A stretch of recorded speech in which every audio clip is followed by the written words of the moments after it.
Good morning. I'm filming this right next to the banks of Western Turville Reservoir. It's a gorgeous morning, slightly mistier than I was expecting. There's quite a few birds about, there's a wren just singing there, and there's been some young chiffchaffs about in the undergrowth. There's a few common terns passing by on the actual reservoir itself. But the reason I'm here is to talk about the issue of flooding, which might seem a little bit odd at this time of year. End of summer, everything's very parched, we've not had that much rain for a few weeks, but it's a subject that's very important to me as a geography teacher, and I actually think it's going to be one of the most important issues facing our country over the coming decades. Now, what really irritated me last winter was the depiction of rivers as somehow the enemy, particularly by politicians. All the talk in the media was with regard to flood protection, flood defence, catastrophe, disaster, and of course I certainly would not wish to belittle the issues created by flooding. For individuals it is an absolute disaster. For people living in floodplains, the misery that flooding causes is hard to imagine. I actually think that one of the things that's often neglected is the psychological impact of flooding. And I listened to an interview with a woman who was saying that she was actually scared every time she heard rain. And in fact, she was looking at the weather forecast and the thought of rain just filled her with terror. So please don't get me wrong. I'm not saying that flooding isn't an important issue. But what I am saying is that the way we're approaching flooding and how we're tackling it is completely wrong. You see, I think our political system doesn't work when it comes to dealing with flooding in the long term.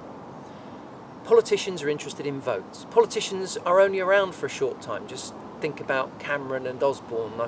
I don't think they thought they would be gone by the summer of this year. Certainly not last Christmas when they were talking about flooding. And flooding needs to be a long-term management issue. However, what politicians want are votes, and they want to throw money at it. Well, they don't really want to throw money at it, but they will throw money at it because it appeases people and it appeases the media.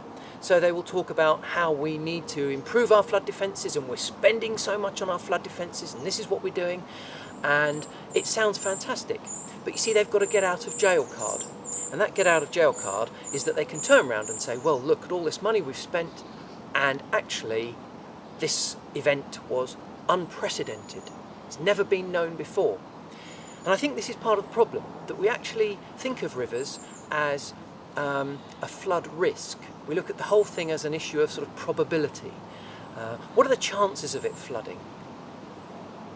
We look at the whole issue of, well, this is a 1 in 100 year event, or this river has never flooded like this in the last 10 years, 20 years, 100 years, not in lifetimes. That's a completely wrong approach. We must stop building on floodplains. That's one of the reasons why I'm here, is because they're proposing to build 180 houses just the other side of this reservoir. This reservoir was created over 100 years ago by damming several small streams. They're only small streams, but it's created all this surface water. To build houses next to it is complete folly, but that's for another film. The issue is we need to change our view of how we actually deal with the flooding issue.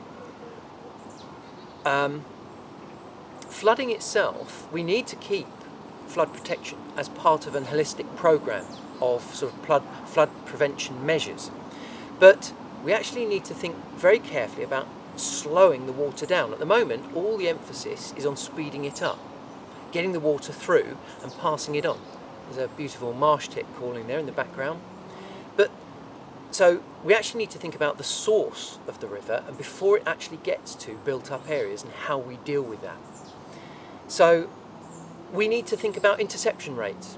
At the moment, we do not have enough vegetation covering our landscape. We've removed most of the trees. That's got to be a priority, particularly in our upland areas. We need to allow our upland areas to become forested again. And I would actually argue naturally. We've got this real thing about, well, we will plant trees. Actually, do you know, if we left the landscape, trees would return naturally through plant succession. We need to look at our soil. At the moment, the field opposite, in fact the field that they want to build the houses on, has had nothing but sort of dry fertiliser pellets thrown at it for the last 20 years. Nothing in the form of manure, humus that's going to improve its water retention properties and hold the water within the soil. We need to create new stores for water.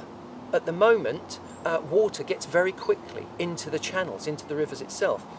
We need to create, if you like, a green infrastructure of ponds, marshes, lakes, things that are going to store the water, slow it down. So things like this, reed beds. And in fact, that would have a fantastic impact on biodiversity as well. That would increase the opportunity for all sorts of birds, invertebrates, flowers, and increase that sort of richness within our landscape. Our urban areas, we need to look very carefully at the design of those.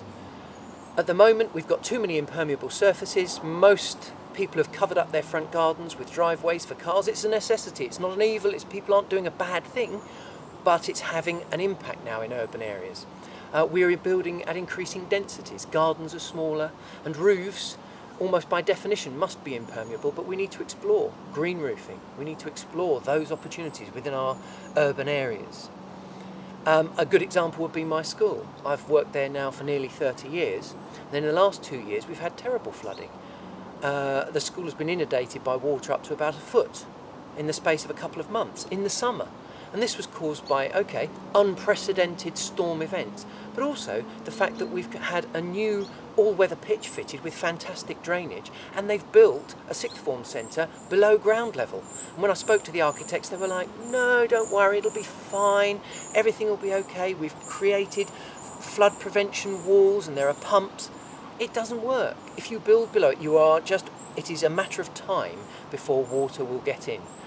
So I think from the point of view of thinking long term, we need to change our perception of rivers. Flooding, in some respects, can actually be a good thing. Rivers are doing nothing other than what rivers should do. They are nature's drains. They drain the landscape. They drain drainage basins. We must stop building in flood zones.